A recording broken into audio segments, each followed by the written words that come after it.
नमस्कार दोस्तों, voice with Kushwaha channel पर आपका स्वागत। आज की कहानी है निवाला। राम कैलाश उत्तर प्रदेश के वाराणसी जिले में जगतपुर गांव का रहने वाला 50 वर्षीय अधेड़ उम्र का आदमी था। 20 साल पहले राम कैलाश गांव में पंडिताई का काम करता था। रुक रुक कर उसकी थोड़ी बहुत कमाई हो जाया करती थी, लेकिन बंधा हुआ पैसा हाथ नहीं रहता था। जैसे जैसे परिवार बढ़ता गया, वैसे वैसे राम कैलाश को पंडिताई के पैसे की कमाई नाकाफी लगने लगी। इस मारे राम कैलाश गांव से कोलकाता शहर काम के लिए रवाना हो गया। लेकिन शहर आने के बाद भी राम कैलाश ने पंडिताई का काम नहीं छोड़ा। कोलकाता के इंडस्ट्रियल इलाके की फैक्ट्री में राम कैलाश की नौकरी लगी थी। वह दिन में फैक्ट्री में काम करता और जब भी पंडिताई का काम आता तो शाम का प्लान बनाकर लगे हाथ उसे भी कर लिया करता था। आसपास के रहने वाले लोगों को भी राम कैलाश सस्ता पंडित पड़ता था, तो मुंडन, बरसी, गृह प्रवेश इत्यादि में बुला लिया करते थे। और फिर राम कैलाश के लिए यह काम मानो रेगिस्तान में पानी के जैसे था। तो अच्छा तो लगना ही था, और अच्छा लगे भी क्यों नहीं। इसमें साइड से पैसे भी बनने लग गए थे। राम कैलाश का पूरा परिवार गांव में रहता था। 6-7 साल पहले तक तो राम कैलाश की पत्नी उसके कहने पर बीच बीच में शहर आ जाया करती थी, लेकिन अब पहले जैसी बात नहीं थी। जो किराए का कमरा पहले पत्नी के आने से हिलोरे पैदा करता था और बड़ा लगता था, अब ढलती जवानी के साथ कमरे का आकार भी छोटा लगने लगा था। ऊपर से बूढ़े माँ बाप के कारण राम कैलाश की नैतिकता पत्नी को शहर लाने से रोक रही थी। शहर में काम करते समय राम कैलाश ने खुद के लिए कुछ उसूल बनाए थे। वह न तो किसी का दिया हुआ खाना खाता, न बाकी मजदूरों की तरह रात को ढाबे से खाना लाता। चाहे जितनी थकान क्यों न हो, वह खुद कमरे में अपने हाथों से खाना बनाया करता था। चाहे फैक्ट्री से आने में रात के 10 ही क्यों न बज जाए। राम कैलाश की दिनचर्या काफी टाइट थी।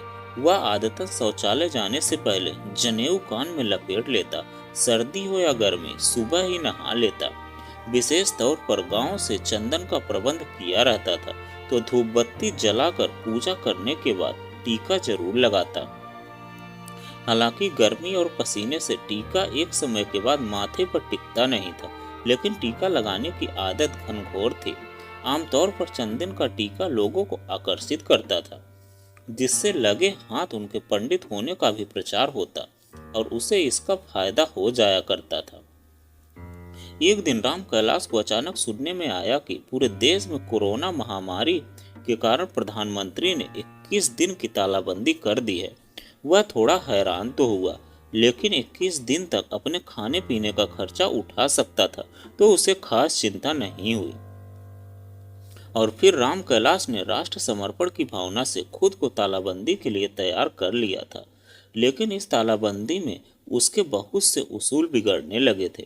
पूरा दिन घर में खाली होने के कारण वह पहले सूर्योदय से पहले नहा लिया करता था, पर अब 8 बजे तक सोकर उठने लगा है तथा सूर्य आंखों के सामने चमकने लगता था तब उठता था। हाँ, पूजा पाठ नियमित तौर पर किया करता, लेकिन धूपबत्ती जलाने से परहेज करने लगा। जो चंदन का टीका राम कैलाश के माथे की शान हुआ करता था, पर उसे अब इसकी जरूरत नहीं महसूस हुई। ऊपर से चंदन महंगा था, तो लगाने से वह बचता भी रहा। तालाबंदी खत्म होने के साथ साथ राम कैलाश की जमा पूंजी खत्म होने लगी थी, लेकिन वह इस बात को लेकर निश्चिंत था कि तालाबंदी खुलते ही उसकी रुकी हुई गाड़ी फिर से पटरी पर आने लगेगी। लेकिन यह क्या, प्रधानमंत्री ने फिर से 3 हफ्ते की तालाबंदी पूरे देश में कर दी। अब तो राम कैलाश के माथे पर सिकन आने लगी थी। उसकी हालत पतली होने लगी थी। घर गांव में रोज फोन पर बात होती तो थी, लेकिन अब राम कैलाश को दूसरे तालाबंदी के कारण इतने दिनों बाद पहली बार लगा कि वह यहाँ फंस चुका है। उसके दिमाग में दिन रात परिवार और घर गांव की बातें घूमने लगी थी। राम कैलाश इस तालाबंदी से परेशान हो चला था। सरकार के इस फैसले से मन ही मन गाली देने का तो जी करता, लेकिन फैसले को देशहित में समझ द्वंद्व की स्थिति में रहता। उसने कच्चे राशन के लिए सरकारी ई कूपन का फॉर्म भरा था। उसे थोड़ा बहुत कच्चा राशन मिल गया। हाँ, राशन के लिए उसे कई दिनों तक पहले कूपन के लिए, फिर राशन के लिए 7-8 दिन रोज घंटों लाइन में लगना पड़ता था। लेकिन जैसे तैसे कड़ी मशक्कत के बाद राशन पा लिया। भूख से तो राम कैलाश जंग जीत गया, लेकिन समस्या उसे इस बात की थी कि अगर यही हालत रही तो फैक्ट्री न जाने कब तक खुलेगी, और ऊपर से कमरे के किराए का बोझ भी सिर पर पड़ा रहा था। वह इतना जानता था कि सरकार ऊपर से हवा हवाई जो कहे, नीचे जमीन पर हकीकत अलग ही रहती है। इसलिए वह समझता था कि अब उसकी अपने गांव जाने में ही भलाई है। जैसे तैसे दूसरे तालाबंदी के दिन बीतने को आए थे। एक दिन पड़ोस के राकेश ने आवाज लगाई, पंडित जी, तुम्हें पता चला कि सरकार गांव जाने के लिए ट्रेन चला रही है, तो क्या सोच रहे हो जी, चलोगे गांव? राकेश राम कैलाश की जान पहचान का था। राकेश वही था जिसके भरोसे राम कैलाश गांव से शहर आया था। राकेश राम कैलाश को पंडित जी कहकर पुकारता था। यहाँ तक कि गांव में भी राम कैलाश को पंडित जी के नाम से ही पुकारा जाता था। हाँ, चलना तो है, यहाँ शहर में रहने का अब कोई मतलब नहीं है। न काम बचा है न कमाई, ऊपर से किराया भरो अलग से। मैंने तो अपने गांव में प्रधान से बात करके गांव जाने के लिए सरकारी फॉर्म भी भर दिया है। कुछ दिनों बाद मैं चलता बनूंगा यहाँ से, राम कैलाश ने जवाब दिया। कुछ दिन बाद राम कैलाश सरकार के द्वारा चलाई गई स्पेशल ट्रेन से अपने गांव जगतपुर को निकल पड़ा। सरकारी आदेशानुसार गांव पहुंचते ही उसे क्वारंटाइन कर दिया गया। गांव आकर उसे पता चला कि बाहर से आने वालों को गांव के पंचायत हाल में क्वारंटाइन किया गया था, जिसमें रहने और खाने पीने की भी व्यवस्था की गई थी। राम कैलाश पंचायत हाल में पहुंचते ही सामान रख पाखाने की ओर भागता है। वह जैसे वहां पहुंचता है तो उसे सामने पाखाने से दिलीप निकलते हुए दिखता है। दिलीप जगतपुर गांव में अनुसूचित जाति से था। गांव के लोग टोले के हिसाब से बटे हुए थे। जगतपुर गांव के जिस तरफ गांव था उसे ब्राह्मण टोला कहा जाता था, और दिलीप का घर गांव के जिस तरफ था वह गांव के अंत में अनुसूचित टोले में पड़ता था। वह राम कैलाश से कुछ दिन पहले ही दिल्ली से साइकिल चलाकर लौटा था। राम कैलाश का माथा घूम जाता है। यह यहाँ क्या कर रहा है? वह पास खड़े एक आदमी से पूछता है।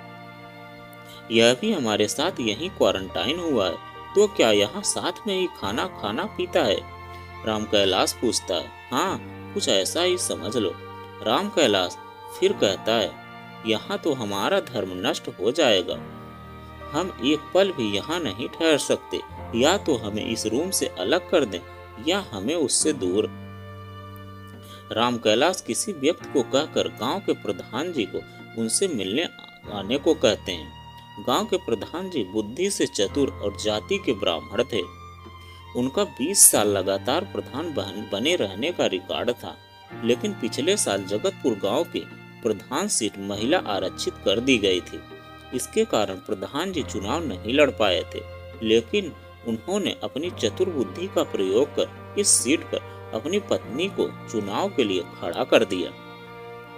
बस फिर क्या था, प्रधान जी पत्नी चुनाव जीत गई और प्रधान जी बन गए प्रधानपति। वैसे तो प्रधान जी बड़े ही घपलेबाज आदमी थे, लेकिन इस बार घपले के बारे में सोच भी नहीं सकते थे। प्रधान जी अगले दिन राम कैलाश से मिलने आए और बोले, बताओ पंडित जी, क्या आफत आन पड़ी? प्रधान जी, ये सब क्या चल रहा है?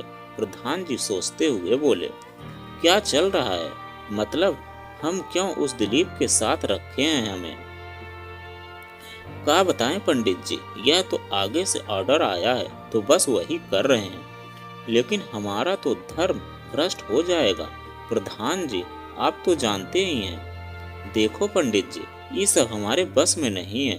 अगर ये बात बाहर फैली तो समझो बवाल हो जाए। डीएम साहब खुद नजर रखे हुए हैं क्वारंटाइन सेंटर पर। प्रधान जी आप तो खुद ही ब्राह्मण हैं, भला आप ही जरा सोचिए कि हम यहाँ कैसे रहें। पूरा दिन हमारे आसपास वो मंडरात रही, ऊपर से एक ही बर्तन में खाना बने, एक ही साथ बैठ के खाई। आज बर्तन में वो खाई और कल हम। अब ई घोर पाप करेगा हमारे साथ। बात के समझा, ये तुम्हार घर नहीं है जो तू जैसे चाही वैसे होई। एक तो सरकार पैसा कम देत है, ऊपर से तुम्हें अलग रखे। इतना कहकर प्रधान जी वहां से निकल जाते हैं। राम कैलाश निश्चय कर चुका था कि वह जब तक इस झंझट से नहीं निकल पाता तब तक अन्न का एक दाना नहीं खाएगा। वैसे तो राम कैलाश शहर में अक्सर फैक्ट्री के भीतर साथ में काम करने वाले बाकी मजदूरों के साथ बिना जाति पूछे बैठकर खाना खा लिया करते थे, किंतु गांव की हवा में जादू ही कुछ और होता है। एकदम से अर्श से फर्श ले ही आता है। शहर में जो आदमी कबूतर खाने में रहकर खुद को लाचार महसूस कर रहा था, वह एकाएक अपनी चाल ढाल बदल देता है। गांव आते ही आदमी जातियों में बंटने ही लगता है। राम कैलाश बचपन से दिलीप से दूरी बनाए रखा था। लगभग हम उम्र के होने के बावजूद कभी भी दोनों ने साथ में खेला नहीं था। खाना पीना रहना सब दूर दूर था, तो अब साथ कैसे रह सकता था। गांव में राम कैलाश अक्सर दिलीप को जाति के पाठ पढ़ाया करता था कि ब्राह्मण टोला के आसपास न भटका करो, वरना कूट दिए जाओगे। इसी अहम में पहले दिन राम कैलाश भूखे पेट ही सो जाता है। अगले दिन की सुबह उसे जोर की भूख लगती है, लेकिन जैसे उसके सामने से दिलीप दिखता है, उसे देखकर वह अपनी भूख को काबू में रखकर संकल्प मजबूत कर लेता है। दोपहर में खाने का समय होने ही वाला था कि राम कैलाश के पेट में गैस बननी शुरू हो गई। पेट में धीरे धीरे दर्द शुरू हो रहा था। एक पल के लिए लगा कि राम कैलाश का संकल्प टूट जाएगा, लेकिन दिलीप के बारे में सोचते ही दोपहर का खाना भी नहीं खाया। रात के भोजन के में भी राम कैलाश खाने के लिए खड़ा नहीं हुआ, लेकिन उसका पेट जवाब दे रहा था। पेट में जोर जोर की गुड़ की आवाज आने लगी थी और भूख भीतर कुचेड़ने लगी थी, मानो चूहे पेट के भीतर कुश्ती कर रहे हों। आधी रात हो चली थी। राम कैलाश को भूख के मारे नींद नहीं आ रही थी। पेट में भूख से दर्द उठने लगा था। उसकी नजर उसके लिए बचाए खाने पर पड़ी। भूख का चुंबक उसे खाने की तरफ मानो खींच रहा था। जैसे ही राम कैलाश बिस्तर से उठा, धीरे से खाने की तरफ बढ़ा और अपने लिए रखा खाने का डोंगा जैसे ही हाथ में लिया, तभी एक आवाज पीछे से आती है, और दिन के मुकाबले आज खाना ठीक ठाक है, खा लीजिए।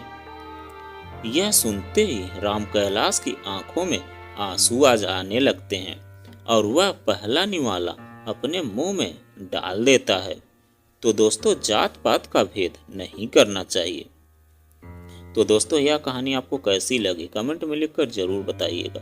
अगर आप हमारे चैनल पर नए हैं तो प्लीज़ चैनल को सब्सक्राइब कीजिएगा और वीडियो को एक लाइक कीजिएगा। तो चलिए मिलते हैं एक नई कहानी के साथ में एक नए वीडियो में।